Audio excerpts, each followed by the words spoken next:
Para conversar sobre los desafíos que experimenta y seguirá experimentando América Latina post-COVID, tenemos a un catedrático experto en América Latina, investigador sobre América Latina, a quien en otras oportunidades ya hemos tenido en el programa y hoy nos acompaña a la distancia, el doctor Carlos Malamud.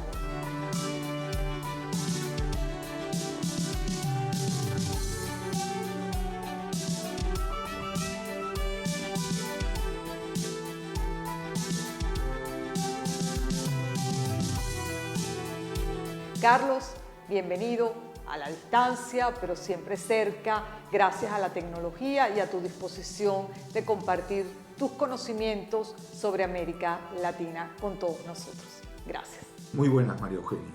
Es un verdadero gusto volver a estar contigo en tu programa en esta televisora. Carlos, en este momento el epicentro de la pandemia lamentablemente es América Latina, especialmente 4 o 5 países de la región.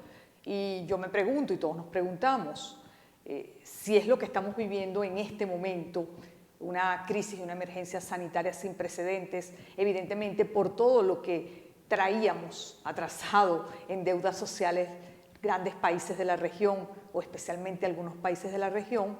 No me quiero imaginar qué nos puede esperar post-COVID desde el punto de vista económico, político y social a toda la región, de la cual tú eres especialista y estudioso.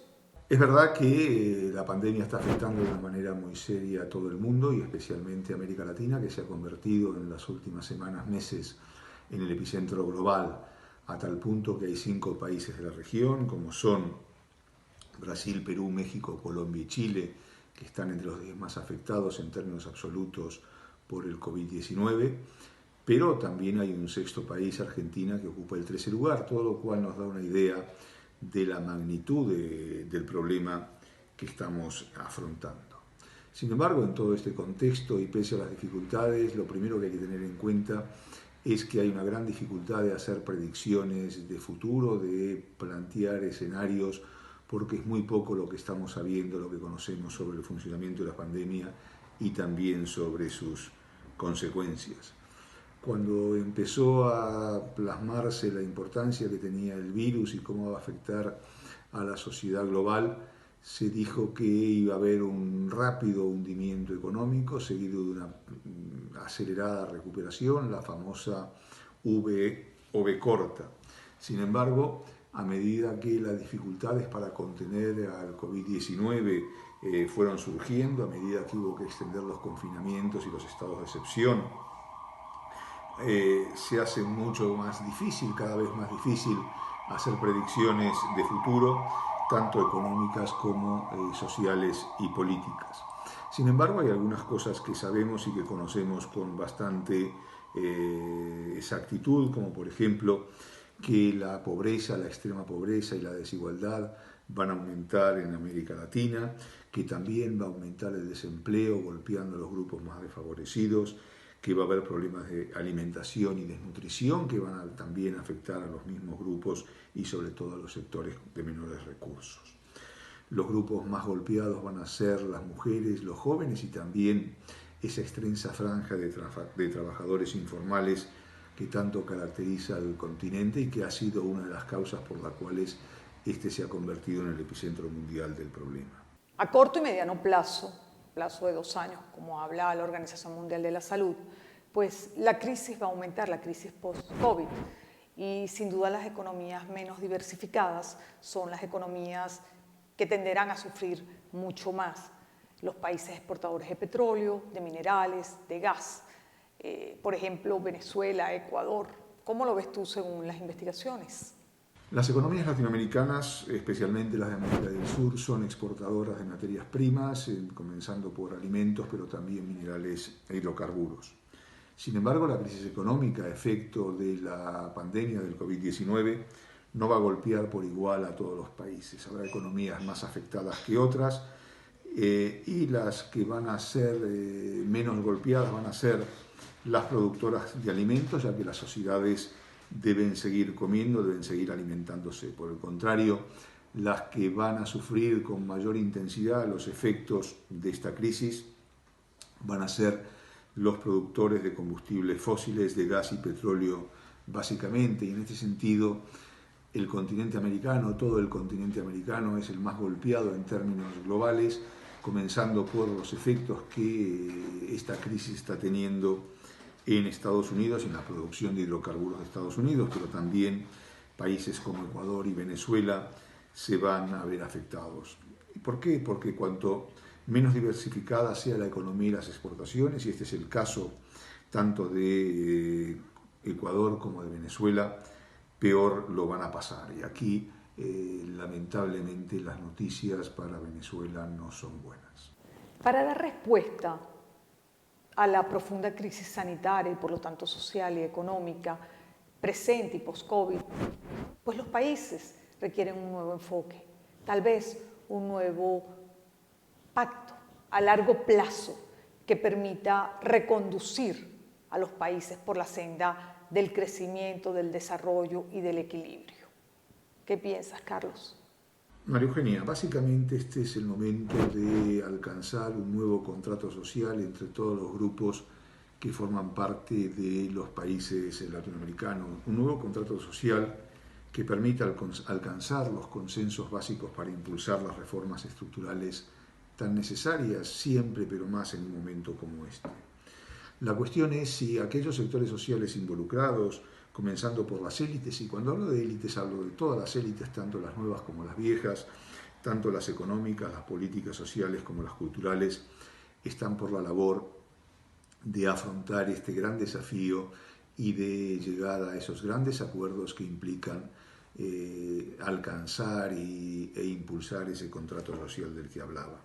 Hay que tener presente que a fines de 2019 América Latina conoció, muchos países de la región conocieron importantes movilizaciones sociales, políticas y económicas, y que si bien el principio de la pandemia tuvo como un efecto inmediato achatar la curva de las protestas, sin embargo, estas, o por lo menos las causas que las motivaron, siguen presentes, como esa gran desafección con la democracia y ese gran sentimiento antielitista. Hablaba antes de la necesidad de apostar por la revolución digital y por el Pacto Verde, trenes a los que hay que subirse si evidentemente queremos impedir que esos efectos tan nocivos y que causan tanta incertidumbre de las protestas se van a mantener. Hay que tener en cuenta que precisamente para impulsar esas grandes transformaciones, tanto la digital como la energética, la cooperación con la Unión Europea es sumamente importante. Aquí, evidentemente, la gran cuestión de fondo es la necesidad de crear cientos de miles, millones de puestos de trabajo formales, es decir, que sean mucho más estables y de calidad, lo cual es el gran reto que afrontan las sociedades latinoamericanas para reducir la informalidad, que es uno de los grandes problemas que se deben afrontar. Carlos, ¿qué podemos esperar en los meses por venir? Quizás 8, 10, 12 meses, el próximo año, donde se va a profundizar la crisis post-COVID, económica, política y social, a lo que se suma que seguramente los liderazgos débiles de muchos de los países pues generarán crisis internas políticas y una mayor demanda de los ciudadanos por lograr las condiciones mínimas de convivencia y de bienestar. Sin duda, en este contexto local e internacional también hay que esperar la próxima elección del presidente de los Estados Unidos, pues pareciera que vienen meses bastante inestables, turbulentos, cargados de incertidumbre, y en eso tenemos que transitar. ¿Nos puede llevar esto a un conflicto bélico entre países el próximo año? Ya dije que era muy difícil hacer previsiones y también que habría grandes dificultades en los meses venideros, a tal punto que la Organización Mundial de la Salud, la OMS, habla de que la pandemia nos acompañará al menos durante los próximos 2 años y que es el tiempo necesario para poder reconducir el problema. Por lo tanto, una vez que pasen los efectos, sobre todo los mayores efectos del COVID-19, con su tendal, con su reguero de víctimas y pérdidas económicas, será el momento de hacer el balance. Sin embargo, pese a eso no hay tiempo que perder, hay que empezar a tomar medidas urgentes. Hablaba antes de las movilizaciones que tuvieron lugar en América Latina a finales de 2019, unas movilizaciones y unos conflictos que pueden resurgir en cualquier momento. Por lo tanto, hay que pensar, como decía también antes, en la reconstrucción y empezar a tomar medidas en ese sentido. Sin embargo, no creo que la confrontación internacional sea la respuesta adecuada, sino por el contrario una mayor cooperación al respecto. Y en ese sentido la lucha por obtener más rápidamente una vacuna eficaz está siendo un ejemplo de las dificultades que afrontamos. Es necesario que este escenario internacional complejo, donde la confrontación entre China y Estados Unidos es cada vez creciente y en todos los órdenes de la realidad, sea de alguna manera reconducida, porque esta confrontación no ayuda. Pero para ver cómo evolucionan las cosas habrá que esperar al desenlace de la próxima elección presidencial en Estados Unidos en noviembre, que nos podrá dar algunas pistas de por dónde puede ir el problema. Sin embargo, y con independencia de cuál sea el resultado de esa elección, no creo que una tercera guerra mundial sea el escenario de salida de la actual crisis. Carlos, gracias por acompañarnos, por brindarnos tu conocimiento, compartirlo. Sé que un programa a la distancia, aunque sea de la mano de la tecnología y parezcas tan cerca, pues a veces es un poco más frío, pero hacerlo de esta manera, virtual o semivirtual, desde el estudio, nos permite algo muy importante, que es que este programa en señal abierta llegue a los hogares venezolanos.